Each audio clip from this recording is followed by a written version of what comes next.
শ্রাবণ ভাই, ও ভাই, শ্রাবণ। কে আসছে? ও আপনি আপনি কি জন্য আসছেন? হ্যাঁ বোন, আমি আইছি। শ্রাবণ কই? শ্রাবণ কি বাসায় আছে? হ্যাঁ, শ্রাবণ বাসায়ই আছে, ও ঘুমাচ্ছে। কি সমস্যা আমাকে বলেন। আসলে আমার ভাইটারে আমি অনেক দিন যাবত দেখি না। কই আমার ভাইটারে একটু ডাক দাও না। শোনেন, আপনার সাথে এত কথা বলার কোনো ইচ্ছা আমার নাই, বুঝছেন? শ্রাবণ অফিস থেকে এসে ঘুমাচ্ছে, ওকে আর ডাকা যাবে না। যা বলেন আমাকে বলেন, আর নাই তো এখান থেকে বের হয়ে যান। দেখো বোন, তুমি আমার সাথে এইভাবে কথা বলছো কেন? দেখো, আমি অনেক অসুস্থ, আমি এখানে আসছি। আর ও হচ্ছে আমার ছোট ভাই, আমার একমাত্র ছোট ভাই। আমি এখানে চিকিৎসা করব বলে, কিছুদিন থাকবো বলে এখানে আসছি।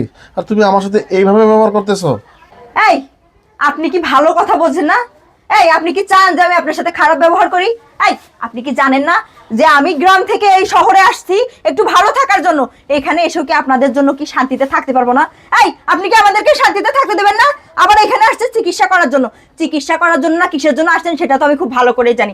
এখানে থাকবেন আর বসে বসে বেশি বেশি খাবেন, বুঝছেন? এই প্ল্যান করে তো আসছেন আপনি। আপনি কি মনে করছেন আমি বুঝি না? আমি সবকিছুই বুঝি, বুঝছেন?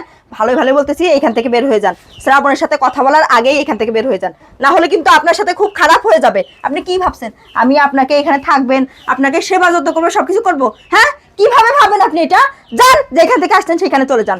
আর একটা কথাও বলবেন না আপনি।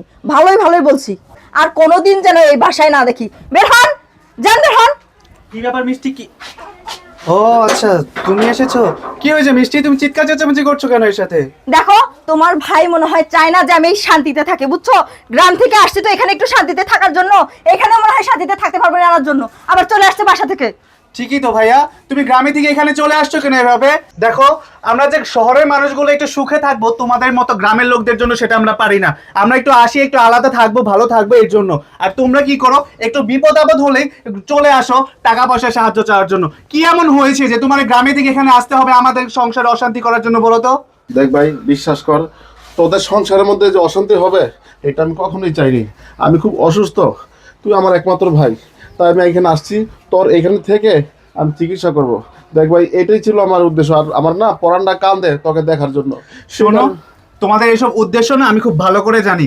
তোমাদের এইসব পরাণ কান্দার কথা বলে তোমরা আসো এখানে টাকা পয়সা চাওয়ার জন্য, তাই না? আমার বউয়ের মনটা খারাপ করে দেওয়ার জন্য তুমি এখানে এসেছো। ও বাড়ি থেকে এখানে আসছে একটু সুখে শান্তিতে থাকার জন্য। আমার বউকে আমি অনেক ভালোবাসি, তোমাদের জন্য ওর মনটা আমি খারাপ করে দিতে পারবো না। এই শোনো, তোমাদের আর এসব কথা না আমার একদমই ভালো লাগতেছে না। হয়তো তোমার ভাইকে এই বাসা থেকে বের করবা, না হয়তো আমি কিন্তু বের হয়ে যাব। এত কথা বলিও না। এইসব তুমি কি বলছো বলো তো? তুমি আমার বাসা থেকে বেরিয়ে গেলে আমি কার সাথে থাকবো? শোনো, এই বাসা থেকে যদি বেরিয়ে যেতে হয় তাহলে উনি বেরিয়ে যাবে, আমার ভাই বেরিয়ে যাবে। তুমি এখানে দাঁড়াও, আমি বের করে দেওয়ার ব্যবস্থা করছি। ঠিক আছে, এতক্ষণ ভালো ভালো বলতেছিলাম তো, এতক্ষণ তো আমার কথা শোনেন নাই, তাই না? এখন বুঝবেন, আপনার ভাই আপনাকে নিজে হাতে বের করে দেবে। বুঝেন এখন কেমন লাগে। দাঁড়ান।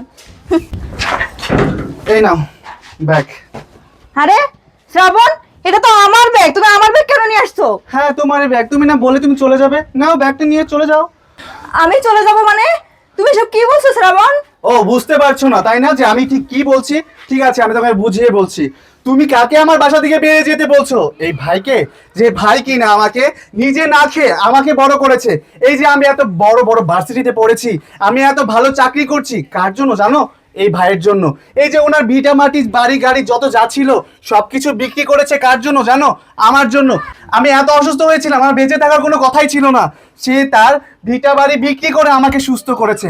সেই ভাইকে কিনা তুমি আমার বাসার গেটের সামনে থেকে দূর দূর করে তাড়িয়ে দিচ্ছিলে। আমি সেই ভাইকে যদি আমার বাসা থেকে বের করে দিই না, স্বয়ং আল্লাহ আমাকে ক্ষমা করবে না। তার থেকে ভালো তোমার মতো স্বার্থপর লোভী মেয়েকে বাসা থেকে বের করে দিলে আমার কিচ্ছু হবে না। সো ভালোই ভালোই বলছি, এই ব্যাগটা নিয়ে এই বাড়ি থেকে বেরিয়ে যাও, বেরিয়ে যাও বলছি। শ্রাবণ শোনো, প্লিজ তুমি আমাকে ক্ষমা করে দাও। আমি আর কোনোদিনও এরকম ভুল কাজ করবো না। ভাইয়া, ভাইয়া প্লিজ আপনিও আমাকে ক্ষমা করে দেন। আমি কোনোদিনও আপনার সাথে এরকম ব্যবহার করবো না। আমি খুব ভালোভাবে থাকবো। প্লিজ ভাইয়া, আপনি আপনার ভাইকে বলেন না আমাকে ক্ষমা করে দিতে। দেখো, আসলে কি বলবো, দেখ ভাই, ও না হয় ভুল করছে, ও কিছু বুঝতে পারেনি। দেখ, ওরা ক্ষমা করে দে। মানে থামো, তুমি আর ওর রিকোয়েস্ট করো না। ও ওকে ক্ষমা করব? ওর মতো মেয়েকে যদি ক্ষমা করা হয় না, তাহলে পৃথিবীর সবাই আমাকে দোষী বলবে। কারণ আমি তোমার মতো ভাইকে এই বাড়ি থেকে যদি বের করে দিই, তাহলে লোকজন আমাকে খারাপ বলবে। ওকে বের করে দিলে লোকজন আমাকে খারাপ বলবে না, কারণ ও লোভী, স্বার্থপর। এই তুই এখানে দাঁড়িয়ে দাঁড়িয়ে এখনো কথা শুনছিস? এই ব্যাগটা ধর আর এখন এখান থেকে চলে যা, চলে যা বলছি। হ্যাঁ, আর ভাইয়া তুমি ওর কথা শুনে কিছু মনে করো না, কেমন? তুমি ভিতরে চলো, আমি তোমার চিকিৎসার ব্যবস্থা করছি। আসো।